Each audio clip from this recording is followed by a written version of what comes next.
ನಡೆದ ಕಾರ್ ಸ್ಫೋಟ ಘಟನೆಗೆ ಸಂಬಂಧಿಸಿದಂತೆ ಮುಖ್ಯಮಂತ್ರಿ ಸಿದ್ದರಾಮಯ್ಯ ಅವರು ಪ್ರತಿಕ್ರಿಯೆ ನೀಡಿದ್ದು, ರಾಜ್ಯದಲ್ಲಿ ಭದ್ರತಾ ಕ್ರಮಗಳನ್ನು ಕೈಗೊಳ್ಳುವ ಬಗ್ಗೆ ಹೇಳಿಕೆ ನೀಡಿದ್ದಾರೆ. ಈ ಕುರಿತು ಅವರು ತುರ್ತು ಸುದ್ದಿಗೋಷ್ಠಿ ಕೂಡ ನಡೆಸಿದ್ದಾರೆ. ಮಂಗಳೂರಿನಲ್ಲಿ ನಡೆದ ಘಟನೆಯೊಂದನ್ನು ಉದಾಹರಣೆಯಾಗಿ ನೀಡಿರುವ ಸಿಎಂ, ಪೊಲೀಸ್ ಇಲಾಖೆಗೆ ಕಟ್ಟುನಿಟ್ಟಿನ ಸೂಚನೆ ಮತ್ತು ಖಡಕ್ ವಾರ್ನಿಂಗ್ ನೀಡಿದ್ದಾರೆ. ದೆಹಲಿಯಲ್ಲಿ ನಡೆದ ಕಾರ್ ಸ್ಫೋಟ ಘಟನೆಗಳ ಹಿನ್ನೆಲೆಯಲ್ಲಿ ರಾಜ್ಯದಲ್ಲಿ ಭದ್ರತಾ ಕ್ರಮಗಳನ್ನು ಕೈಗೊಳ್ಳುವ ಕುರಿತು ಡಿ. ಕೆ. ಶಿವಕುಮಾರ್ ಅವರು ಹೇಳಿಕೆ ನೀಡಿದ್ದಾರೆ.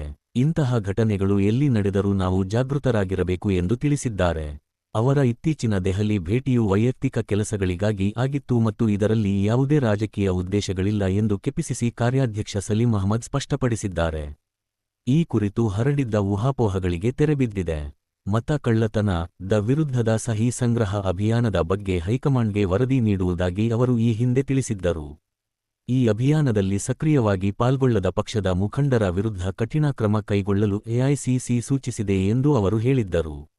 ರಾಜ್ಯ ರಾಜಕೀಯದಲ್ಲಿ ಮುಖ್ಯಮಂತ್ರಿ ಬದಲಾವಣೆ ಕುರಿತು ಹಬ್ಬಿದ್ದ ನವೆಂಬರ್ ಕ್ರಾಂತಿ ವದಂತಿಗಳನ್ನು ಅವರು ಸಂಪೂರ್ಣವಾಗಿ ತಳ್ಳಿಹಾಕಿದ್ದಾರೆ.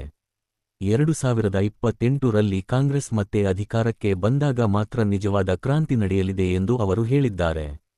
ಆರ್ಎಸ್ಎಸ್ ನೋಂದಣಿಯಾಗಿಲ್ಲ ಯಾಕೆ ಎಂಬ ಟೀಕೆಗಳಿಗೆ ಉತ್ತರಿಸಿರುವ ಸರಸಂಘ ಚಾಲಕ ಮೋಹನ್ ಭಾಗವತ್, ಹಿಂದೂ ಧರ್ಮವೂ ನೋಂದಣಿಯಾಗಿಲ್ಲ ಎಂದು ಹೇಳಿದ್ದಾರೆ. ಆರ್ಎಸ್ಎಸ್ ಅನ್ನು ವ್ಯಕ್ತಿಗಳ ಸಮೂಹ ಎಂದು ಗುರುತಿಸಲಾಗಿದೆ ಮತ್ತು ನೋಂದಣಿ ಕಡ್ಡಾಯವಲ್ಲ ಎಂದು ಅವರು ಸ್ಪಷ್ಟಪಡಿಸಿದ್ದಾರೆ. ಸಂಘವು ಯಾವುದೇ ವಿದೇಶಿ ಹಣವನ್ನು ಪಡೆಯುವುದಿಲ್ಲ ಎಂದು ಅವರು ತಿಳಿಸಿದ್ದಾರೆ. ಕರ್ನಾಟಕದಲ್ಲಿ ಆರ್ಎಸ್ಎಸ್ ಪಥಸಂಚಲನಕ್ಕೆ ಸಂಬಂಧಿಸಿದಂತೆ ಹೈಕೋರ್ಟ್ನಲ್ಲಿ ವಿಚಾರಣೆ ನಡೆಯುತ್ತಿದ್ದು, ವಿಚಾರಣೆಯನ್ನು ನವೆಂಬರ್ 13ಕ್ಕೆ ಮುಂದೂಡಲಾಗಿದೆ.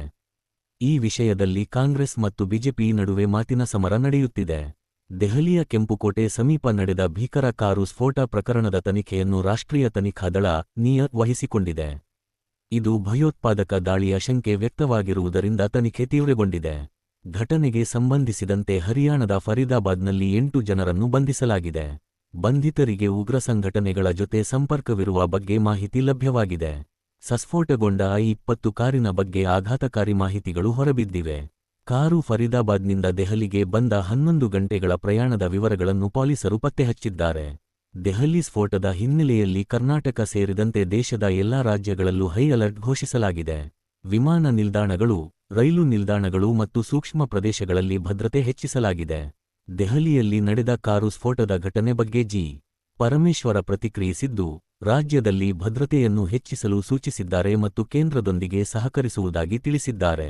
ಜೈಲಿನಲ್ಲಿ ಕೈದಿಗಳಿಗೆ ವಿಐಪಿ ಟ್ರೀಟ್ಮೆಂಟ್ ನೀಡುತ್ತಿರುವ ವಿಡಿಯೋ ವೈರಲ್ ಆದ ನಂತರ ಗೃಹ ಸಚಿವರು ಕಠಿಣ ಕ್ರಮ ಕೈಗೊಂಡಿದ್ದಾರೆ. ಈ ಪ್ರಕರಣಕ್ಕೆ ಸಂಬಂಧಿಸಿದಂತೆ ಜೈಲು ಅಧೀಕ್ಷಕ ಮತ್ತು ಸಹಾಯಕ ಅಧೀಕ್ಷಕರನ್ನು ಅಮಾನತುಗೊಳಿಸಲಾಗಿದೆ.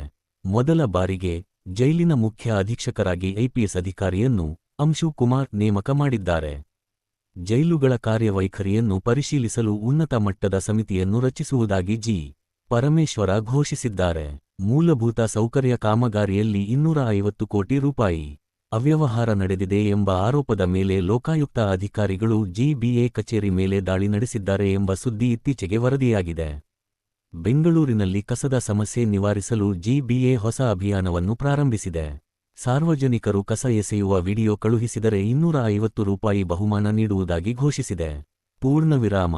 ನವೆಂಬರ್ 11ರಂದು ಗ್ರೇಟರ್ ಬೆಂಗಳೂರು ಅಥಾರಿಟಿ ಜಿಬಿಎ ಕಚೇರಿಗಳ ಮೇಲೆ ಲೋಕಾಯುಕ್ತ ಅಧಿಕಾರಿಗಳು ದಾಳಿ ನಡೆಸಿದ್ದರು.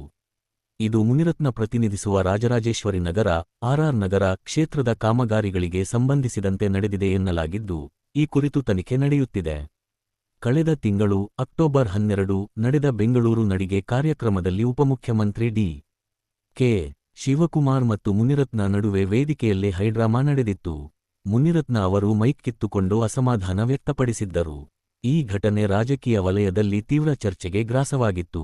ಮಕ್ಕಳನ್ನು ತೀವ್ರಗಾಮಿಗಳಾಗಿ ಪರಿವರ್ತಿಸುವ ಎಲ್ಲಾ ಮದರಸಾಗಳನ್ನು ನಿಷೇಧಿಸಬೇಕು ಮತ್ತು ಭಾರತ ವಿರೋಧಿ ಸಿದ್ಧಾಂತಗಳನ್ನು ಬೋಧಿಸುವ ಮೌಲಾನಾಗಳನ್ನು ಜೈಲಿಗೆ ಹಾಕಬೇಕು ಎಂದು ಶಾಸಕ ಬಸನಗೌಡ ಪಾಟೀಲ್ ಯತ್ನಾಳ್ ಆಗ್ರಹಿಸಿದ್ದಾರೆ.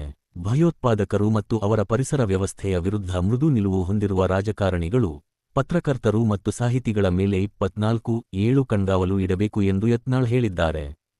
ಕೇಂದ್ರ ಸಚಿವರಾಗಿರುವ ಎಚ್. ಡಿ. ಕುಮಾರಸ್ವಾಮಿ ಅವರು ನಿನ್ನೆ ನವೆಂಬರ್ 11, 2025 ಉಕ್ಕು ಸಚಿವಾಲಯದ ಹಿರಿಯ ಅಧಿಕಾರಿಗಳೊಂದಿಗೆ ಪ್ರಗತಿ ಪರಿಶೀಲನಾ ಸಭೆ ನಡೆಸಿದ್ದಾರೆ. ಪ್ರಧಾನಿ ನರೇಂದ್ರ ಮೋದಿ ಅವರ ಆತ್ಮನಿರ್ಭರ್ ಭಾರತದ ದೃಷ್ಟಿಕೋನಕ್ಕೆ ಅನುಗುಣವಾಗಿ ಉಕ್ಕು ವಲಯವನ್ನು ಮುನ್ನಡೆಸಲು ಬದ್ಧರಾಗಿರುವುದಾಗಿ ತಿಳಿಸಿದ್ದಾರೆ. ಬೆಂಗಳೂರಿನ ಪರಪ್ಪನ ಅಗ್ರಹಾರ ಜೈಲಿನಲ್ಲಿ ಕೈದಿಗಳಿಗೆ ವಿಐಪಿ ಸೌಲಭ್ಯ ನೀಡುತ್ತಿರುವ ಬಗ್ಗೆ ಟೀಕೆಗಳು ವ್ಯಕ್ತವಾದಾಗ ಅವರು, ಜೈಲು ಬಿಡಿ, ವಿಧಾನಸೌಧದಲ್ಲೇ ಭಯೋತ್ಪಾದಕರು ಇದ್ದಾರೆ ಎಂಬ ಹೇಳಿಕೆ ನೀಡಿದ್ದರು. ಈ ಹೇಳಿಕೆಗೆ ನಿನ್ನೆ ಸ್ಪಷ್ಟನೆ ನೀಡಿ, ತಮ್ಮ ಹೇಳಿಕೆ ಕಾಂಗ್ರೆಸ್ ಸರ್ಕಾರದ ಆಡಳಿತದ ಅಸಮರ್ಥತೆಯ ಬಗ್ಗೆ ಇತ್ತೇ ಹೊರತು ಬೇರೆ ಉದ್ದೇಶವಿರಲಿಲ್ಲ ಎಂದು ತಿಳಿಸಿದ್ದಾರೆ. ಭಾರತೀಯ ಹವಾಮಾನ ಇಲಾಖೆಯು ಬೆಂಗಳೂರು ಸೇರಿದಂತೆ ರಾಜ್ಯದ ಹಲವು ಭಾಗಗಳಲ್ಲಿ ಮುಂದಿನ ಕೆಲವು ದಿನಗಳಲ್ಲಿ ಮಳೆಯಾಗುವ ಸಾಧ್ಯತೆಯಿದೆ ಎಂದು ಮುನ್ಸೂಚನೆ ನೀಡಿದೆ. ರೈತರು ಮತ್ತು ಸಾರ್ವಜನಿಕರು ಅಗತ್ಯ ಮುನ್ನೆಚ್ಚರಿಕೆಗಳನ್ನು ತೆಗೆದುಕೊಳ್ಳಲು ಸೂಚಿಸಲಾಗಿದೆ. ರಾಜ್ಯದಲ್ಲಿ ಮುಂಬರುವ ಸ್ಥಳೀಯ ಸಂಸ್ಥೆ ಚುನಾವಣೆಗಳಿಗೆ ಸಂಬಂಧಿಸಿದಂತೆ ರಾಜಕೀಯ ಪಕ್ಷಗಳಲ್ಲಿ ಚಟುವಟಿಕೆಗಳು ಗರಿಗೆದರಿವೆ. ವಿವಿಧ ಪಕ್ಷಗಳ ನಾಯಕರು ಪ್ರಚಾರ ಸಭೆಗಳನ್ನು ನಡೆಸುತ್ತಿದ್ದಾರೆ. ಪ್ರಧಾನಿ ಮೋದಿ ಅವರು ಭೂತಾನ್ ಪ್ರವಾಸದಲ್ಲಿದ್ದರು. ಅಲ್ಲಿ ಅವರು 1020 ಮೆಗಾವ್ಯಾಟ್ ಪುನಾತ್ಸಾಂಗ್ಚು 2 ಜಲವಿದ್ಯುತ್ ಯೋಜನೆಯನ್ನು ಉದ್ಘಾಟಿಸಿದರು ಮತ್ತು ಭೂತಾನ್ ರಾಜನೊಂದಿಗೆ ಮಾತುಕತೆ ನಡೆಸಿದರು.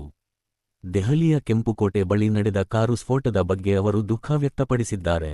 ಈ ಘಟನೆಯ ಬಗ್ಗೆ ಗೃಹ ಸಚಿವ ಅಮಿತ್ ಶಾ ಅವರೊಂದಿಗೆ ಪರಿಸ್ಥಿತಿಯನ್ನು ಪರಿಶೀಲಿಸಿದ್ದಾರೆ. ಭೂತಾನ್ನಲ್ಲಿ ನಡೆದ ಕಾರ್ಯಕ್ರಮವೊಂದರಲ್ಲಿ ದೆಹಲಿ ಸ್ಫೋಟದ ಹಿಂದಿರುವ ಸಂಚುಕೋರರನ್ನು ಸುಮ್ಮನೆ ಬಿಡುವುದಿಲ್ಲ ಎಂದು ಪ್ರಧಾನಿ ಮೋದಿ ಎಚ್ಚರಿಕೆ ನೀಡಿದ್ದಾರೆ.